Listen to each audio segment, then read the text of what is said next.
Good evening, everyone. The Mark Levin crowd is always the best crowd, so welcome yourselves here. This is a big deal.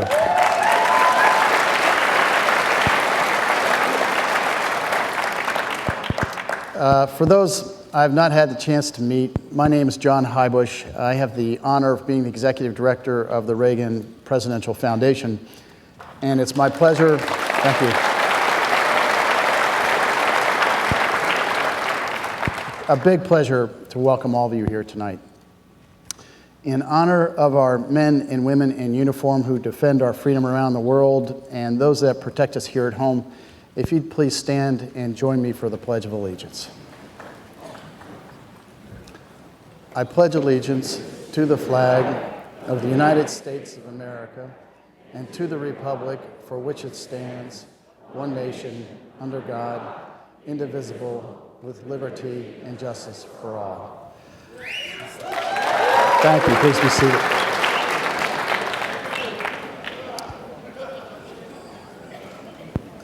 Before we begin, there's a number of special guests I'd like to just say hello to. They're in the audience tonight. And I'll start with our good friend, Ed Atzinger. Ed is the head of Salem Radio Network, the massive and great communications empire. Thank you, Ed, for coming.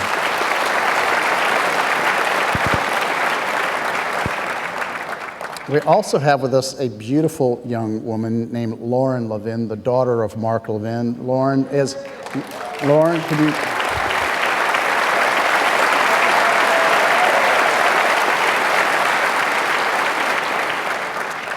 Lauren actually used to work for me for a summer. She traveled all around Europe during the Reagan centennial and captured every moment of those celebrations on video. So it was great to have you with us, Lauren. I want to say hi to someone who couldn't make it here tonight. I know he'll be here next time when Mark comes, and that's Mark's son, Chase Levin. Chase, I hope you're watching us on the internet tonight because we want to welcome you here as well.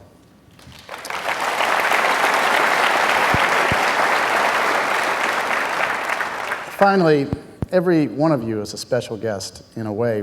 There are many thousands of people that wanted to be here tonight that couldn't because we only have so much room. As you can see, this room's filled to the rafters, and it is with people from all 50 states, South Africa, Canada. People come from a long, long way to see Mark. We have right next door to us in this massive building another 400 or 500 people beyond you that are watching tonight. I want to say hello to all of you as well. Mark, when he comes, he sells out fast, he sells out big, so you're the lucky ones, and welcome here.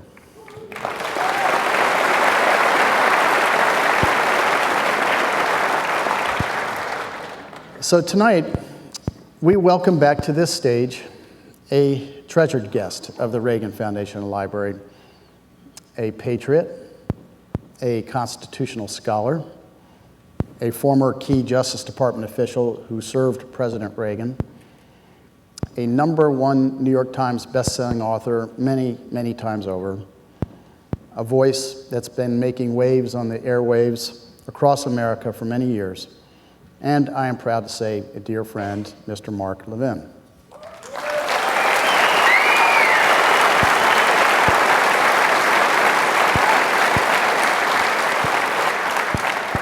Now, I know you might listen to him just about each and every day as I do when I try to sneak away from my desk at work, but as you know, we don't see Mark often.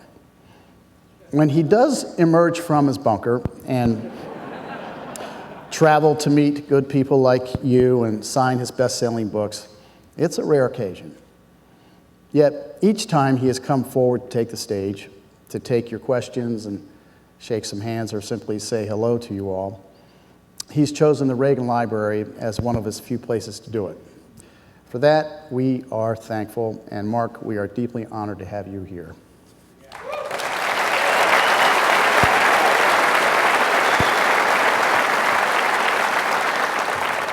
Now, Mark is here tonight for a conversation with me up on stage to talk about his latest and greatest best-selling book, The Liberty Amendments, Restoring the American Republic.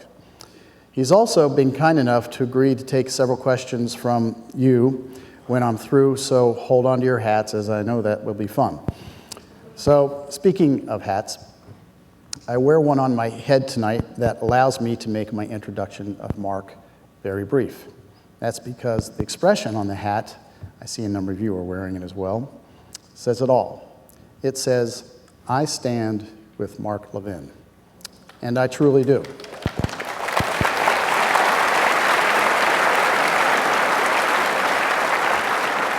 So now, ladies and gentlemen, if you would please stand and welcome Mark Levin, as it is a great honor to have him here.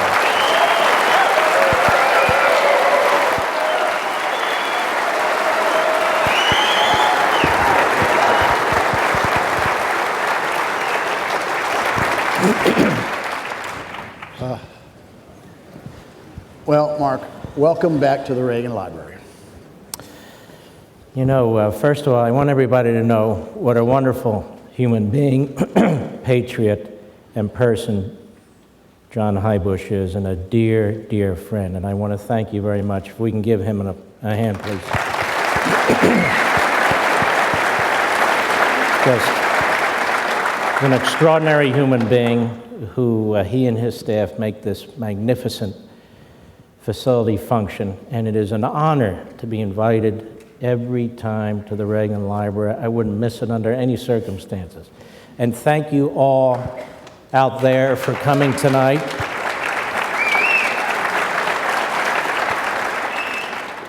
I have the best audience in radio and the smartest audience in radio.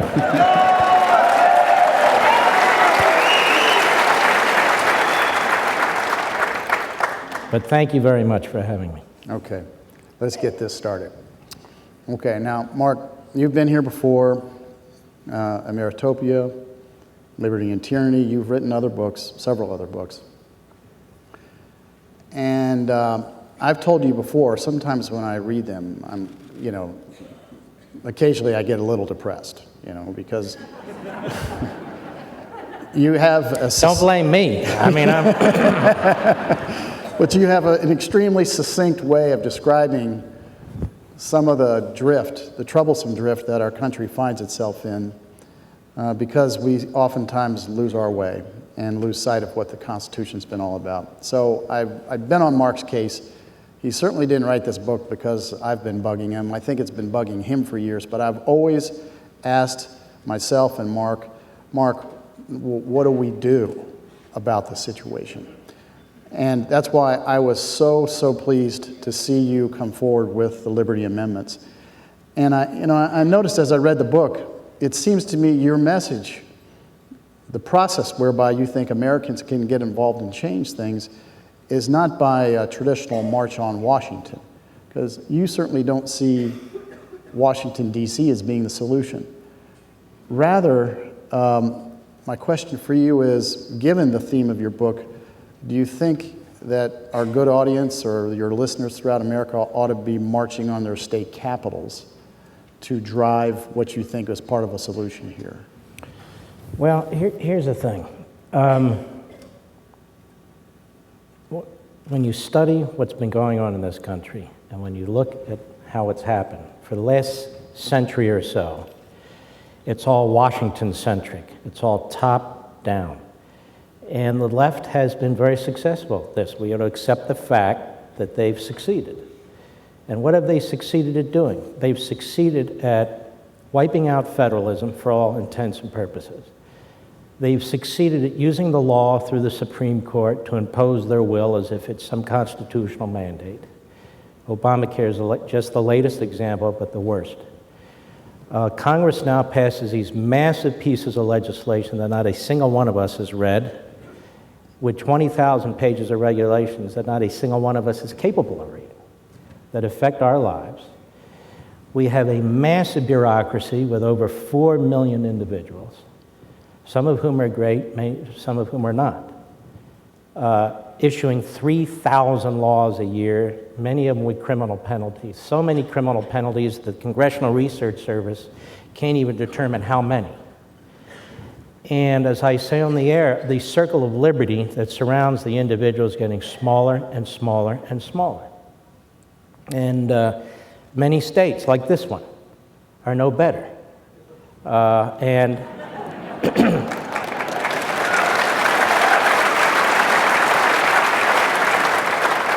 but the framers understood this. The framers understood that humans are imperfect and these institutions are imperfect.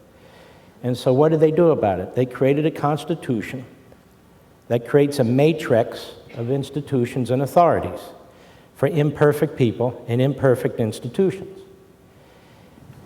And they thought the worst possible threat that faced this country or any country is a centralized government with concentrated power, whatever the form. You can read Adams, you can read Jefferson, you can read Madison, Mason.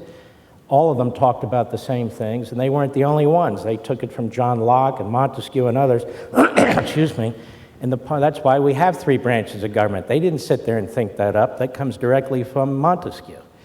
That's why they talked about a civil society. They didn't think that up. They came from many philosophers, including Locke. And so what these men did in Philadelphia in 1787 is they looked throughout history and human experience, men of faith, and they decided to create a nation under our Constitution. If you look at Washington today, it's a long way getting to your point, but if you look at Washington today, it's not a federal republic because the states that gave the federal government birth have almost no say in its behavior today. In fact, they live at its behest. It's not a constitutional republic because I can go through the Constitution, and I do to some extent here, in which major chunks of the Constitution have been eviscerated. And when a president says he's going to fundamentally transform America, he doesn't have the authority to fundamentally transform America under the Constitution.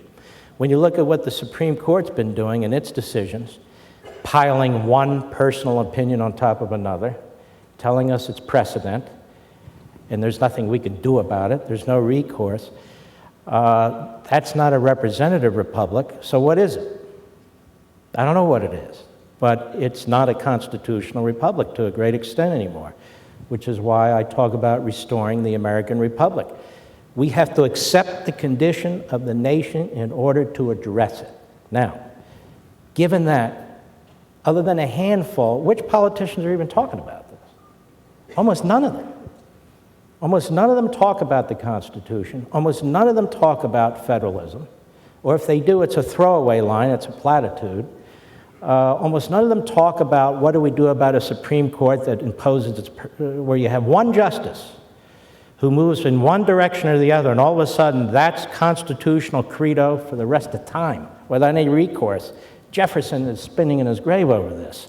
And other aspects of this. So you have to ask, well, what do we do about this? Well, you can elect more people and send them to Washington. That doesn't seem to work very well. I'm not opposed to it. Fight them in the primary, send as many conservatives as you can. I don't preclude that at all. I'm just not sure that's a great answer. We can rally. I've been at these rallies. I've spoken at these rallies. They laugh at us because what do they figure? What are we going to do about it? In 2010, there was a major election.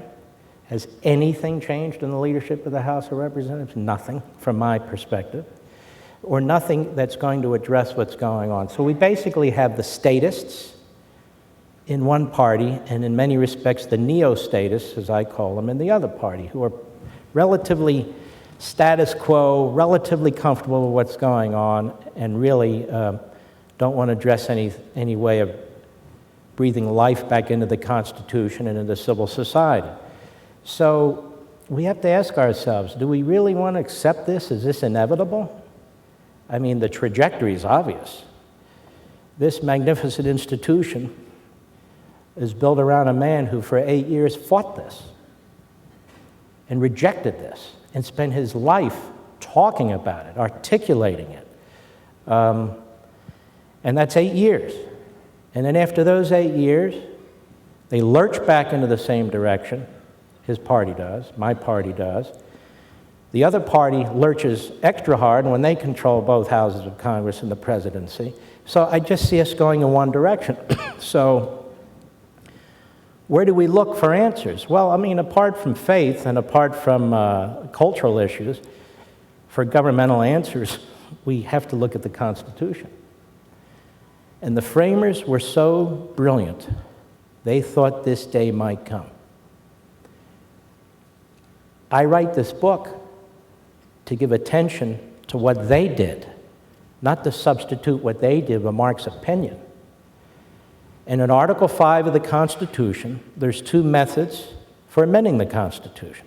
The first method, which has been used for the Bill of Rights and 17 other amendments, and the other method they put in there is a special method.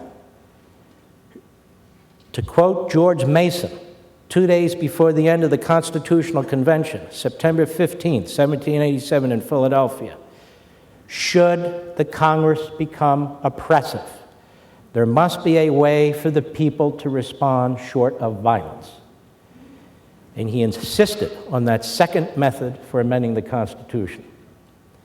And it was unanimously adopted at the Constitutional Convention. And then that document went to the states for the state ratification convention. And if you look at the Federalist Papers, not just Madison, but Hamilton points to that provision in Article 5 to try and assuage states who weren't sure whether they were going to ratify the Constitution or not, among other things. They point to that, and they say, we don't really know what you're all worked up about, because if the federal government gets too tyrannical, you have this power, states, collectively, 2/3 of you, to call a convention to propose amendments, not a constitutional convention, a convention to propose amendments, and 3/4 of the states can ratify. But before we get into how difficult that is, I just want to make the point that a lot of people, constitutional convention. No, it's not a constitutional convention. The Constitutional Convention occurs every time the Supreme Court meets. The Constitutional Convention occurs every time Congress meets. The Constitutional Convention occurs every time the bureaucracy puts out 3,000 laws every year. The Constitution's being churned and churned and churned and churned. And what I'm talking about is the method that the framers gave us, not some extra or unconstitutional method that is taking place today. And I start from the premise that we need to change a lot of the decision-making authority, as the framers would have intended, from what's going on today back to where it was supposed to occur. And I'm going to get into later, depending on the questions and so forth, or on my own, why we shouldn't fear this process and so forth. But I find people who defend the Constitution today, many of them aren't defending the Constitution. They're defending the status quo, what's going on today. I'm defending the Constitution. I'm trying to get it reestablished. They are defending what's going on today, which is something other than constitutionalism. So, you know, I'm trying to get people to think about this, to talk about it, to argue it, to debate it, the way the framers would have, the way the framers wanted us to, and it is the framers who came up with this idea, not me. And what I do in the book is I propose 11 amendments. Not that they're not chiseled in granite. It's not, oh, Mark's got 11 amendments, so they're going to be adopted. It doesn't work that way. If you have a convention for the purpose of proposing amendments, they will consider certain proposed amendments. What I'm doing is saying what's possible. And by the way, I'll get to it later, why the left cannot hijack, quote unquote, the convention process. We'll talk about it as you wish. But that's the theme of the book. So of the 11 amendments, as I counted them. And by the way, the libs attack, there's 10 amendments, then you know they haven't read the book. There's 11 amendments. 2 of them are in one chapter, and I see these people criticizing me. Oh, look at this 10 amendments. Okay, great. Anyway. All right. Well, I counted 11. And I noticed they range from everything from term limits for members of Congress,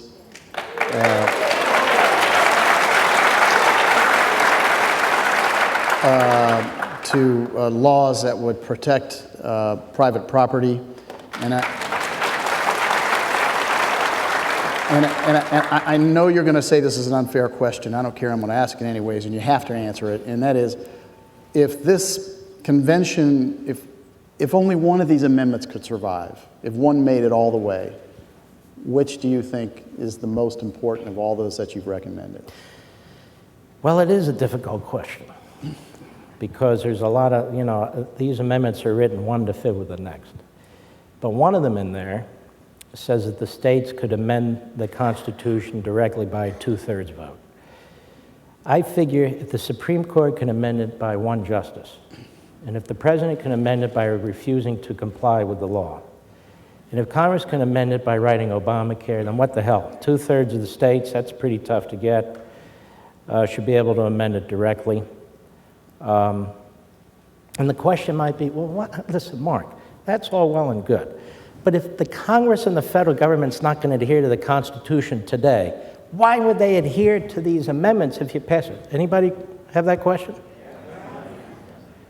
I'm ready for you. The answer is the decision-making authority for most of these amendments is taken away from the federal government and given to the states. The states will make the decisions, and it doesn't matter if the federal government listens or not. The states won't have to listen to the federal government because it's the states that will make the decisions. I don't believe in nullification. Some of you may and so forth. I reject nullification, particularly when the left nullifies my Constitution. And that's pretty much what they've been doing. So, you see, in Ameritopia, I explain it, the left despises the Constitution because the Constitution limits them. The Constitution prevents them from doing, or supposed to, what they do. It puts all these barriers in the way and these checks and balances, and all these stupid states are in the way and all the rest of it. So they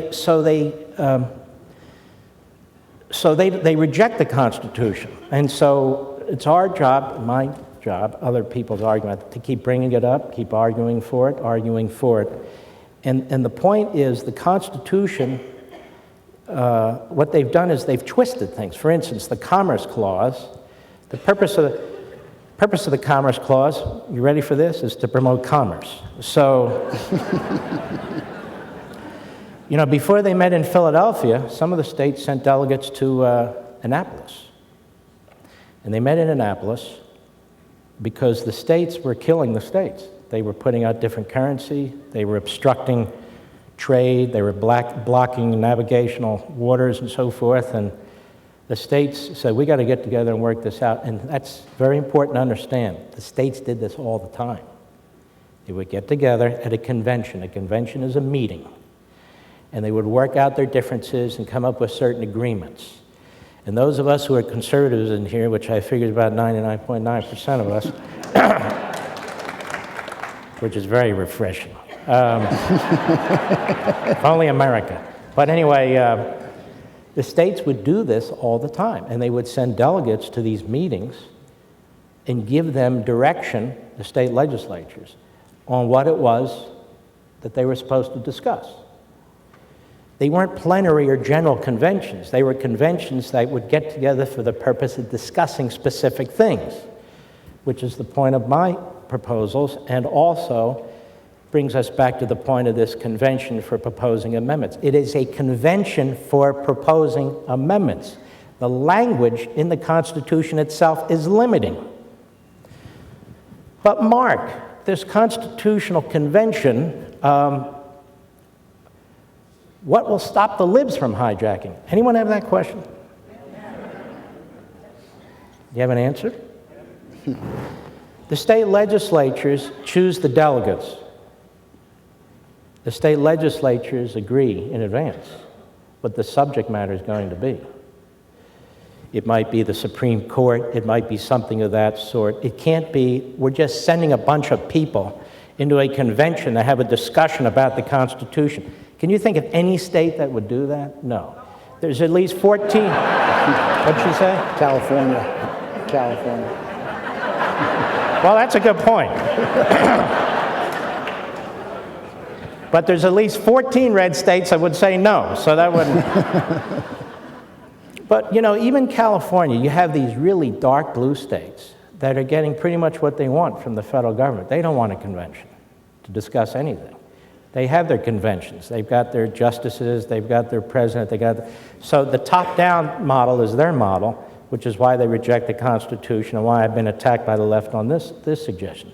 But the left can never control this process because the state power is more diffused. And so their power is concentrated in metropolitan areas, among other places. So yes, you have states with heavy metropolitan areas and so forth that will be difficult, but you have a lot of states that won't. 27 state legislatures right now are Republican. 5 of them, 5 state legislatures are half Republican. Now, 5 and 27, by my count, that's 32. It takes 34 to call for the convention. Now, we haven't even started. We're just starting to talk about this.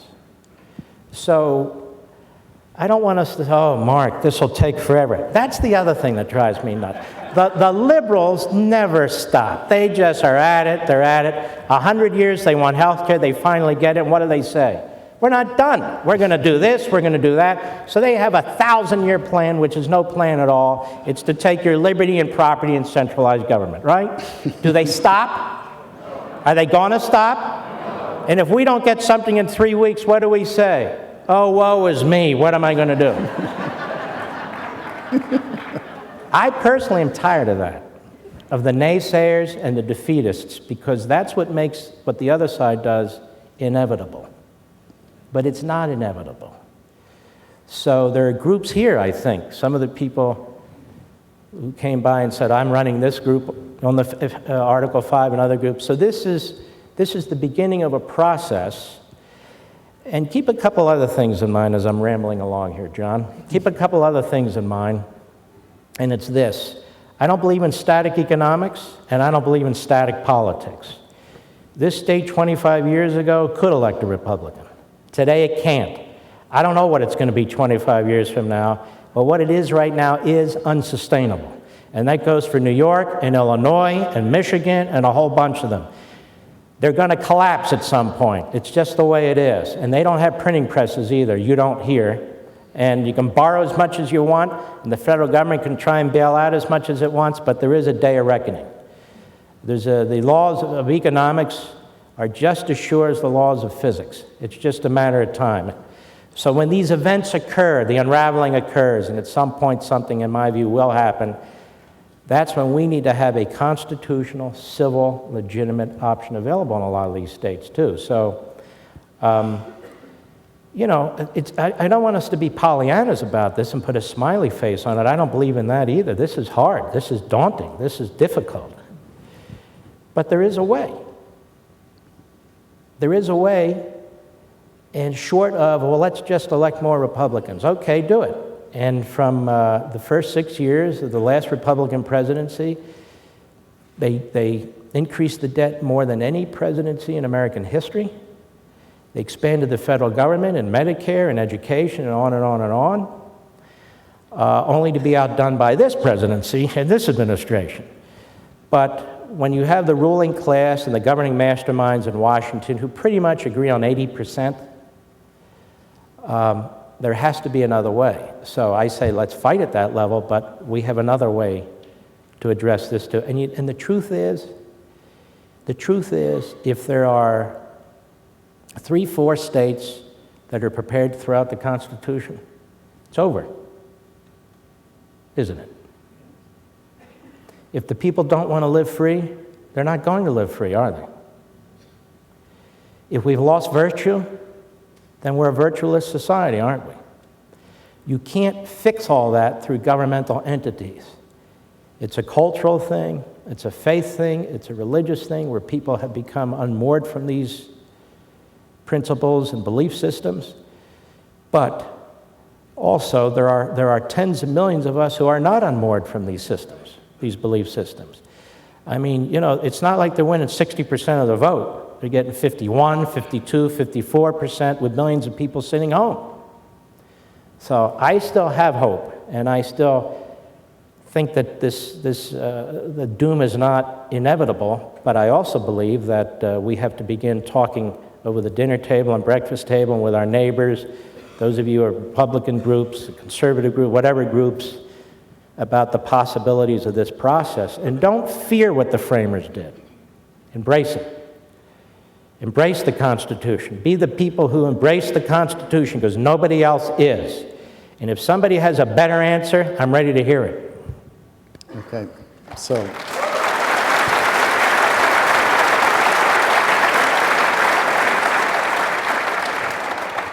we have 1,500 people here. We have many thousands that are tuning in on our website, on your website. And you talk about this to millions of listeners Monday through Friday. Practically speaking, what would your advice be? Okay, tonight, go home, get a list of your state legislators and start writing. Or if you are affiliated with the Tea Party organization, make this job one of that present organization. Or why don't we at a grassroots level start a Liberty Amendments organization? I'm sure people have asked you about this. It's, there's this yearning for, now what can I do specifically? And what's your thoughts on that? That's a great question. And I talk to people about being the Paul and Paulette Reveres of your neighborhoods and so forth. And I talk about this in Liberty and Tyranny too. There are tens of millions of us. If we speak to 10 people and we convince 2 or 3, there's many more millions of us. So at a minimum, because I know everybody's not going to run out there and start a group or join a group or whatever, but at a minimum, why don't you start talking to your family members and your friends and your coworkers and your neighbors and make this something that people can at least start to think about? Because I bet you talk to your neighbors and they go, can you believe this Obamacare? Can you believe, my God, where are we going to go with this? Do you believe this? Say, I agree with you. Now let me tell you about something. And talk about it. Well, Mark, I can't talk about it the way you do. I'm not that knowledgeable. That's why I wrote this. So you can talk about it to the extent you want to talk about it. You don't even have to read the whole book. I even put the first chapter out there for free. Read the first chapter. That'll give you enough information. But, ideas, as I say on there, have consequences. And the only idea in the United States is not an authoritarian, centralized government with an iron fist. I think our ideas are better. And I think when people better understand them, I'm not talking about the drones. The drones are the drones. You know a drone after you spend about 15 minutes with them, give it up. And just find somebody else who's willing to listen. These are people who are dug in ideologically and so forth. Spend your time talking to 2 or 3 or 4 other people. As for, I'm not the leader of the organizing front on this. There are other groups out there that have already begun to talk about this. The Tea Party groups have already begun to talk about this. And I think if more and more of us talk about it, and at town hall meetings and at events like that, you realize we may not even need a convention to get the attention of Washington, D.C. If they think we're close, I'm not going to curse here because this is a hallowed institution. Some people may get it, but boy, you know what they'll do in their pants? If we're close. So I just think that in addition, how many of you think, let's try it this way. How many of you think just electing more Republicans will fix this? Might slow it down, right? And yet, most of us don't want to elect the leftists, right? So we feel like we're kind of stuck and that nobody really speaks for us. So I say, it's time we speak for ourselves.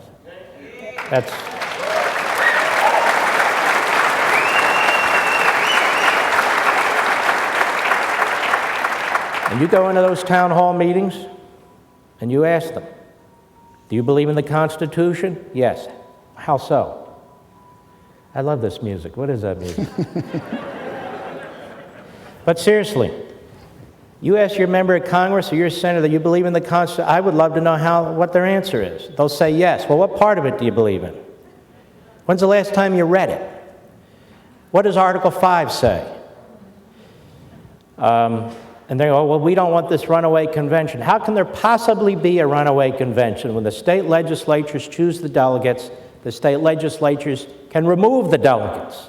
The state legislatures determine the subject matter of the convention, and 3/4 of them have to approve what comes out of the convention. What runaway convention? We have a runaway federal government right now, and that's what we're trying to address.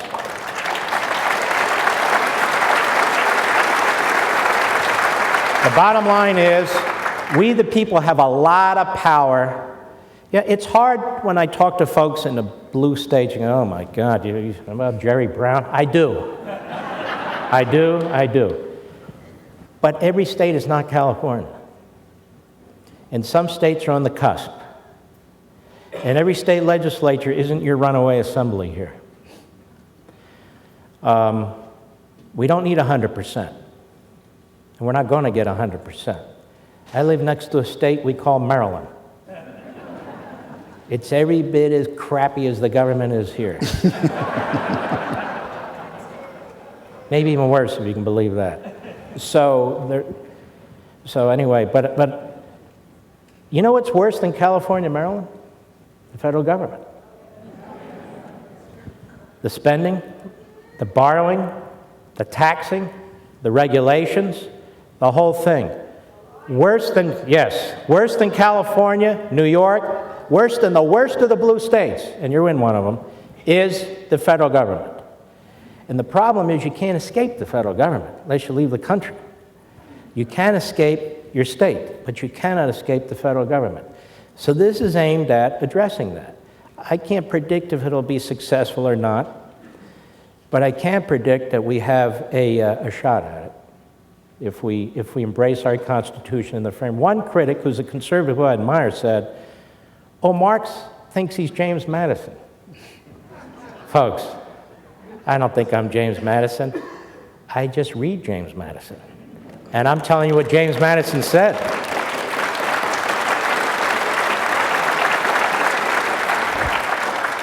Which I think some of my, very few really, some of my conservative critics better step up to the plate and embrace the Constitution, including Article 5, while there's still some of it left.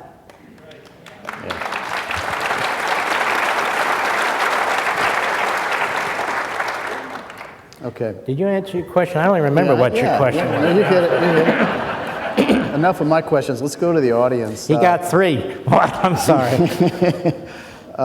If you have a question, if you'd raise your hand, but I ask one thing is just wait until one of our staff members that are in each of these aisles finds you with a microphone, and then you can introduce yourself and ask your question.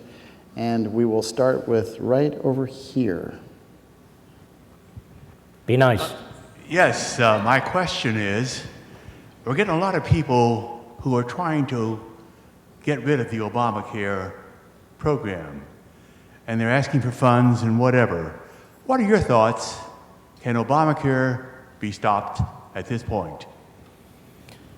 Well, that's a good question. I run one of the groups that most successfully litigated against Obamacare until it got to the Supreme Court, and Roberts did what he did.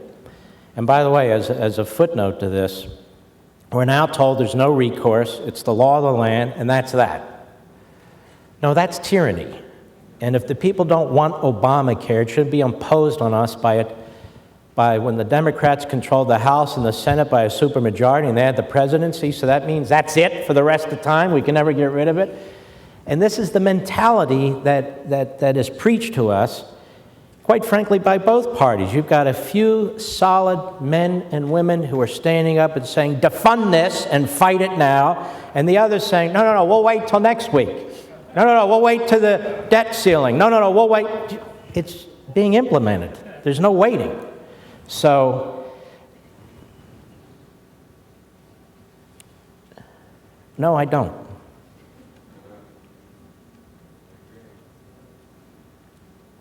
Because, I'm just being very blunt with you, because the Republican leadership does not want to get rid of it, because they are not even putting up a fight. And they're beating up on guys like Ted Cruz who are trying to put up a fight. And it's disgusting. And in the House, Same thing. Now, I think we might, let me amend that. I think we might have a shot at it if we had a solid conservative president in the next cycle in both houses to lead these French Republicans in the House and the Senate to victory so they can see what victory looks like. But that might be the last shot. You're not going to get it. You know, we might win some side issues in the Supreme Court. We may win a big issue on religious liberty in the Supreme Court, but I don't know. But I don't see any avenue to get rid of it unless a solid conservative is elected president and leads a Republican House and Senate to do it. You know, a Reagan-esque type thing. But after the next cycle, it's in. I mean, there are fringes, but it's in. And the debate will now be, oh, it's not working. So you know what they're going to want to do, centralize it more, which is what they always do when things don't work. Sorry. Over here. Well, Mark, I was just wondering if you'd consider expanding your audience and your message with this book and going on The Tonight Show, Good Morning America, or Duck Dynasty. With what? Expanding your audience. What was the last one? Duck Dynasty. I got to grow my beard a little longer. I wouldn't mind on going on Duck Dynasty.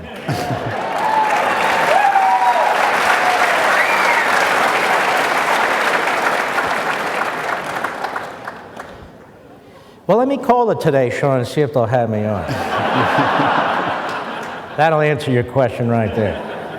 I have been invited on Meet the Depressed. I have been invited on Good Morning America.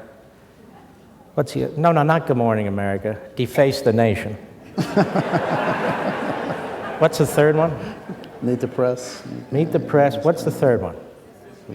This week with Brink. Yeah. But why waste your time? They don't have an audience. Those people don't matter, to be perfectly honest. Let me tell you, the purpose of this book is to go over their heads. The purpose of that amendment is to bypass the federal government. I want to get our people thinking about this stuff. I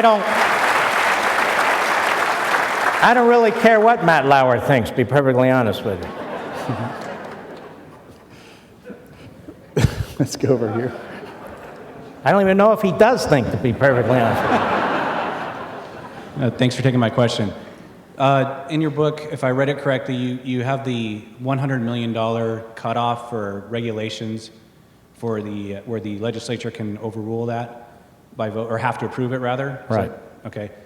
It seems you maybe gave up a little bit. Why doesn't the Congress have to write every word of the law that we're forced to follow? Because you're never going to reverse what's called the non-delegation authority, where Congress delegates authority to a bureaucracy to conduct some of its business, even though I think it's unconstitutional. So the attempt in the book is to be realistic. So Congress is not going to sit there and review every snail darter issue, every issue related to how much poison's in water, and how do I know that? Because they won't even review anything right now. So there's a federal law that exists today, and Congress has this inherent constitutional authority that Congress has the power to review every single regulation it wants to and to pass on it. But what the left does is they put up the filibuster issue in the Senate, so you can't really address what the EPA is doing in the Senate. So what I say is, one of the proposed reforms I have is, any regulation that has an economic market value estimated to be $100 million or more, and it doesn't take much to reach that, as determined by the Government Accountability Office and the Congressional Budget Office together, that regulation must go to Congress before it's issued with a joint committee of Congress, the House and the Senate, have 6 months to review it, and that committee either approves it or disapproves it, and if they sit on it, it's automatically disapproved. In addition, So the EPA can't issue cap-and-trade regulations where Congress refused to pass a cap-and-trade statute. In addition, remember what I said about decision-making? 3/5 of the states have the power to override even that regulation or law if Congress issues it. Because a lot of these regulations are choking the heck out of these states. So you actually have a federal bureaucracy that's more powerful than all the states combined. So the states would have the power within 24 months, these are just my suggestions, to vote by 3/5 majority to override any federal statute or any federal regulation with a $100 million effect. Imagine how that would change Washington. Among other things, Congress couldn't just bulldoze the states. Congress would have to consult with the states. So you might say, yeah, we're in California, but like I said, there's 49 other states. There's other states, and look at the change. You'd be able now to duke it out with your delegates and your state senators, and you'd have another avenue to fight beyond Barbara Boxer and Dianne Feinstein.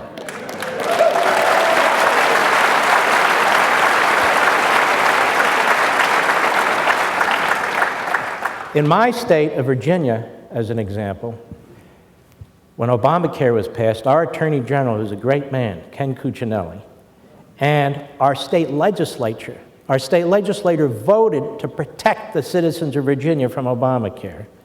Our Attorney General was the first to go into federal court and fight it, and won, and our 2 senators voted for it. That's schizophrenia, isn't it? Something like that. And I have another amendment to deal with that. There's only 11. Libs can only count to 10, but there's 11. And one of them is to repeal the 17th Amendment so that the state legislatures can elect or appoint the senators. And I say in the book, this would be the most difficult of all of them because people say, well, I'm voting for my senator. Well, you're voting for your senator to do what? Your senator is passing laws that give power to a bureaucracy to rule over you. And not to get too philosophical, John Locke made the point that no legitimate government or legitimate legislature can confer its lawmaking authority to another party. And yet this is what Congress does, your point, but there's only so many things we can do about it. So this would be the most difficult battle, but it's the 17th Amendment, more than the Civil War, that eviscerated the states. And that was intentional, because in 1913, the progressives pushed a bunch of amendments, including the federal income tax and the direct election of senators. Why? Well, the federal income tax, obviously, they wanted your property. But the other one was to destroy the states. Woodrow Wilson wanted to destroy the constitutional construct in federalism, as did the progressive movement. Howard Taft promoted these things too. Theodore Roosevelt promoted these things too during the progressive era. And so the state was to serve as a buffer between the individual and the federal government. I want to address one point, because a lot of people watching are thinking, yeah, but the states. Let me tell you something. People talk about the Civil War in the states. There were good states and there were bad states. There was a bad federal government, and there was a good federal government. The Dred Scott decision, which helped precipitate the Civil War, came from what? The federal Supreme Court. The Fugitive Slave Acts, both of them, came from what? The United States Congress. When states like Pennsylvania were running the Underground Railroad, when blacks were escaping their masters in the South, not just the South, parts of the North, as a matter of fact, and going through Pennsylvania and other states, it was the federal Congress that passed 2 laws to try and stop it, the Fugitive Slave Act. So there's a mixed bag, and it's important that we relearn some of our history here. But the fact of the matter is, slavery is over. We're talking about what's going on today. The states and the federal government had some very serious negative behavior, troubling behavior when it came to slavery and so forth. But this isn't about slavery anymore. This is about who makes the decisions over individual liberty. Right over here. Well, first of all, Mark, I'd like to thank you for being here. We appreciate that. And secondly, I live in Northern California, so it's refreshing to be around a group of people that you can actually had some wonderful conversations today with a lot of great people, and it's intelligent people, and it's been very, very So what is it? It's refreshing. here in Irvine? Is that it, pretty much? I don't know. I'm just asking. I never knew there were so many conservatives in California. Isn't that Where have you amazing? people been hiding? But I think one of the keys to keeping the liberty that we do have is in freedom of the press. And they have abdicated their role to hold politicians accountable. How do we make them accountable to the politicians, accountable to us outside of re-electing a Republican? Because then they would do their job. What's the path to get the media to hold them accountable? I've got some really good news for you. The Boston Globe is bankrupt. Hold on now. Washington Post is a joke. They're not going to be able to save it. The New York Times is teetering. It's called competition. It's called technology. How many of you read the New York Times every day? Exactly. Well, there's one guy there. Probably needs it for his bird cage, ultimately. But there's a big revolution going on in media right now, and the old media is losing control, and the old media is losing power. So if you watch the old media, it's very depressing. I don't watch it, so I don't get depressed. Just listen to me.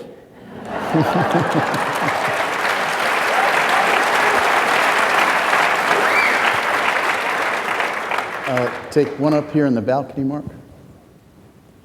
Don't jump. Hey, Mark, Alan Combs again. One of the things that I really would like to see you emphasize about the Liberty Amendments, and one of the things that has gotten me really excited about them as being a conservative, is a statistical analysis of it.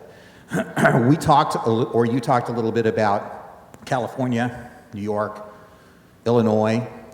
Anything that can reduce the leftist footprint of states like those, like my state, down to one vote is something that conservatives That's should a good be point. very, very excited about. His point is, in the convention process, based on history and tradition, which would carry over, each state gets one vote, and that's it.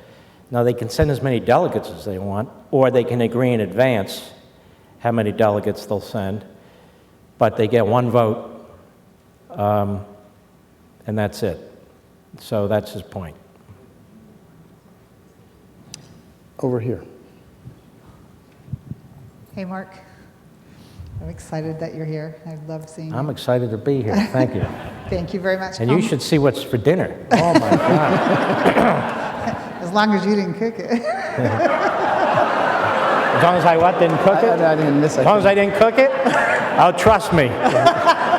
Trust me, I didn't. Really? Okay, so my question is, okay, We'd all be eating bologna sandwiches, pretty much.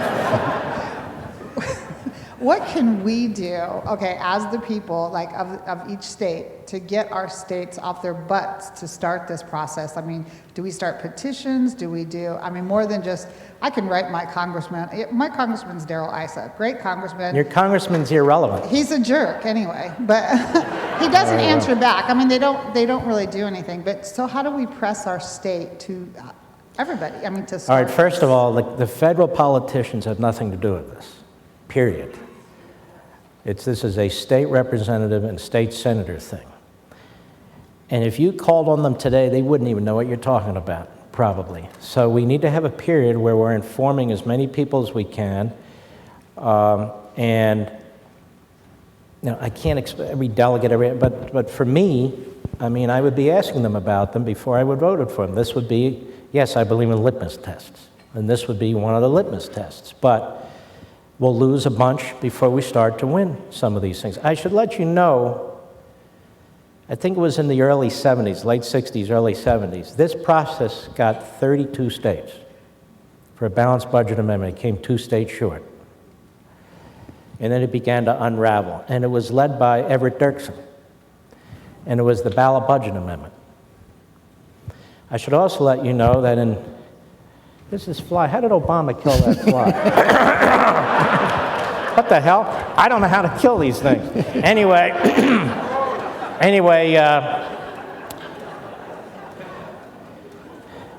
so 32 states.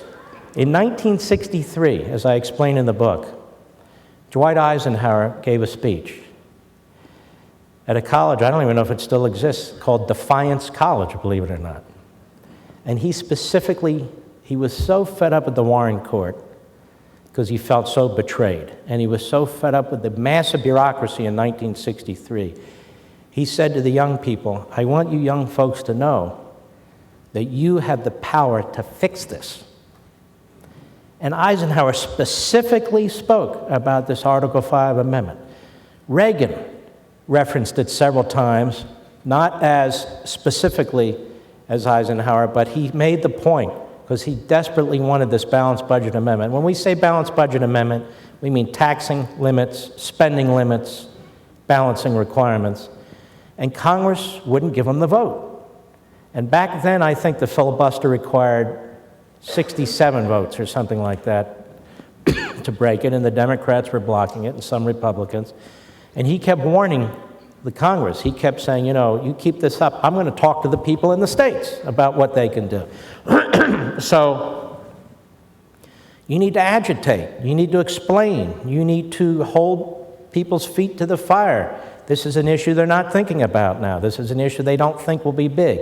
This issue will become, in my estimation, bigger and bigger and bigger as the federal government gets bigger and bigger and bigger and more coercive, and more people are fed up, and they're going to be looking for a way out.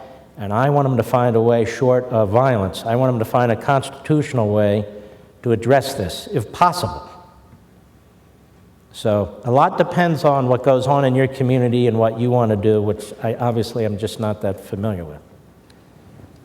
Time for one last question. No. Yes, one last. The dinner's getting cold. Mark, I think that fly was an NSA bug. Yeah. Could be.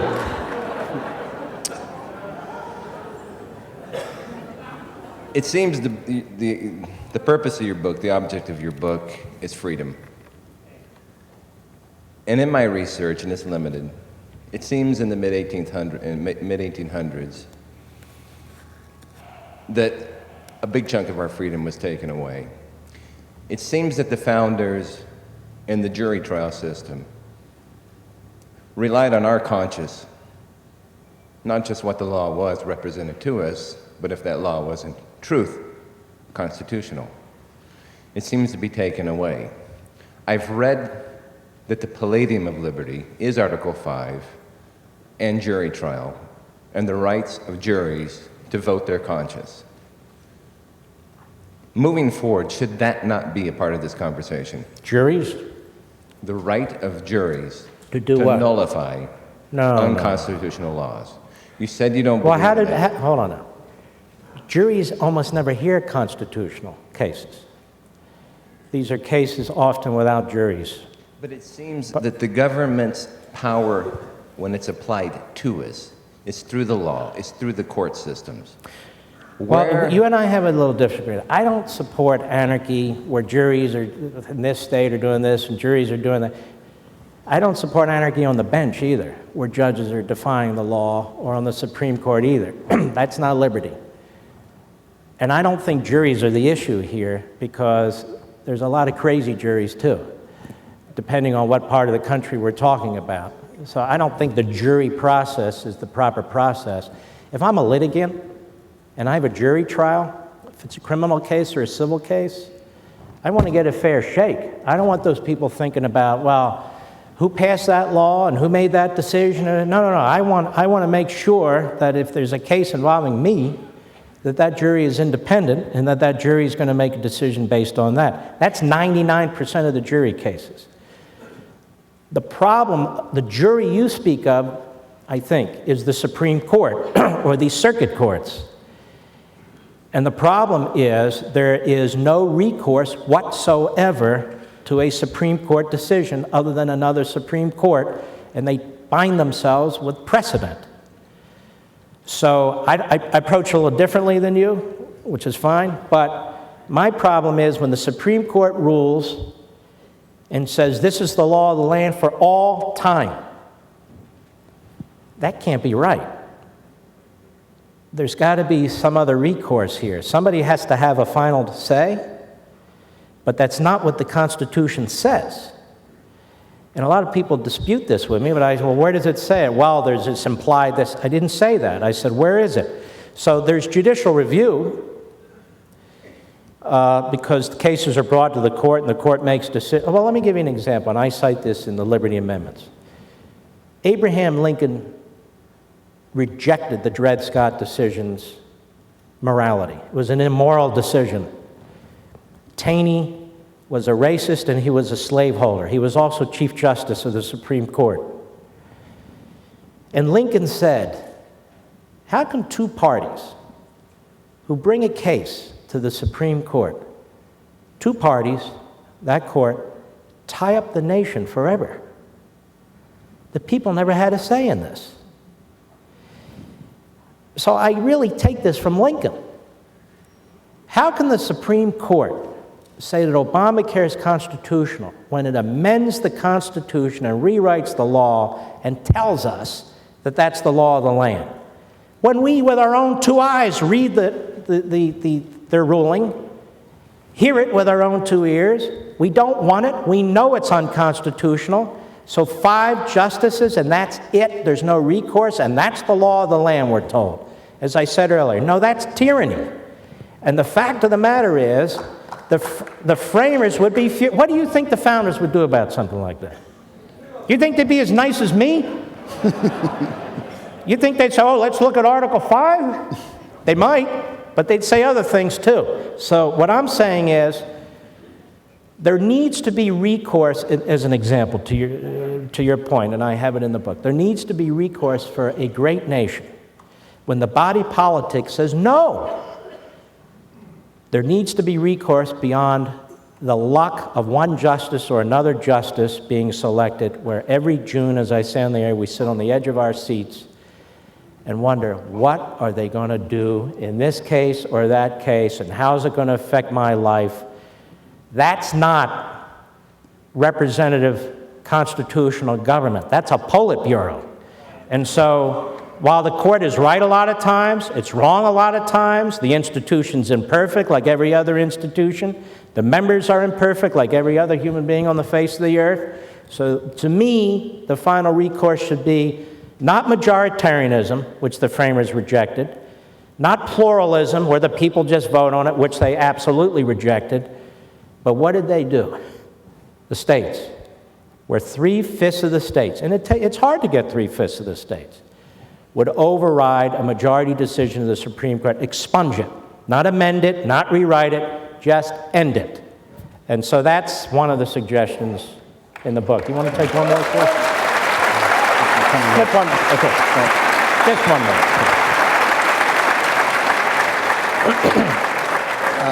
more. Last question right here. Mark, thank you for the book and your ideas. Well, unfortunately, he's first. I have a specific question for those of us here in hyper blue California. Move. It's good.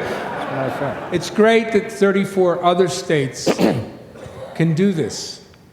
But where do we channel our energy here?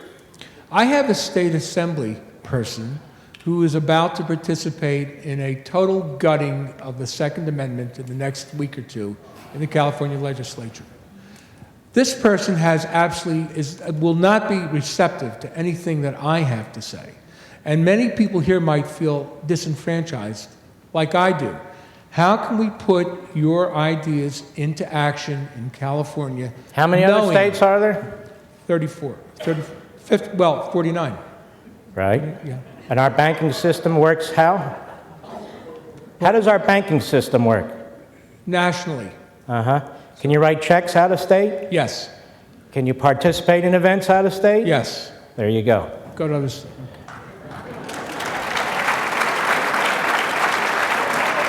This guy's going to jump here. Yeah, I know. All right, this is the last one right up here.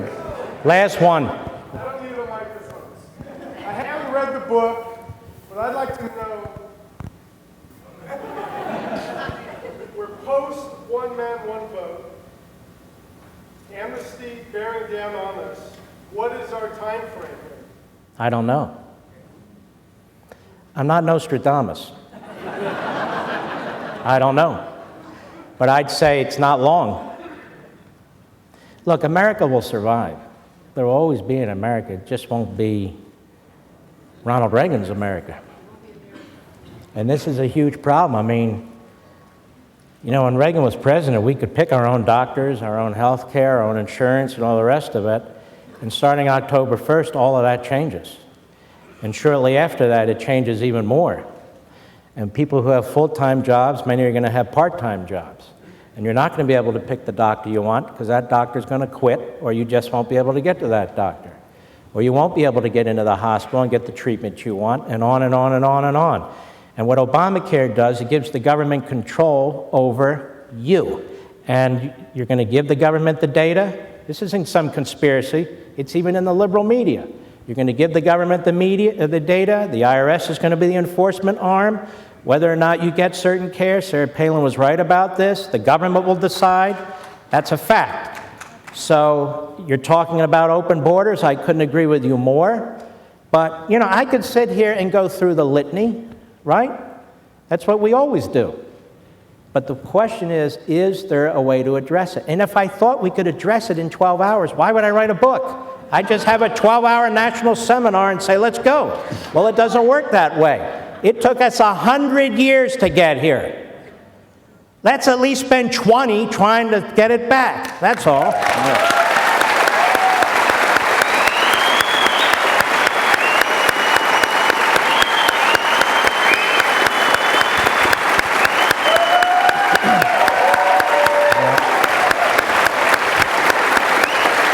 Dinner time.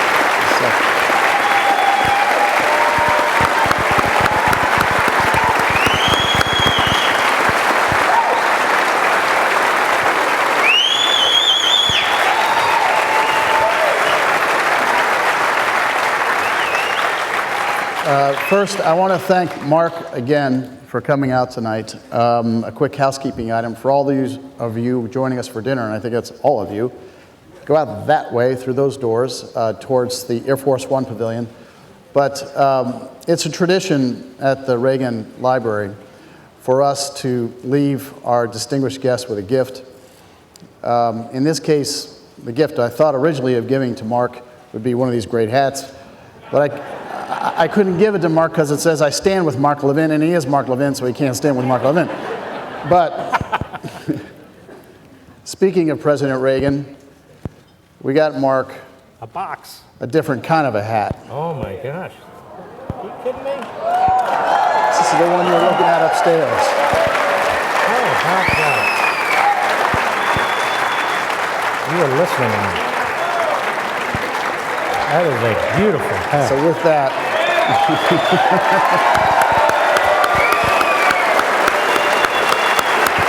we'll get you bigger size. Thank you, buddy. This hat's for a normal size head. So I have to kick it up a notch. Thank you. We'll see Thank you you. all at dinner.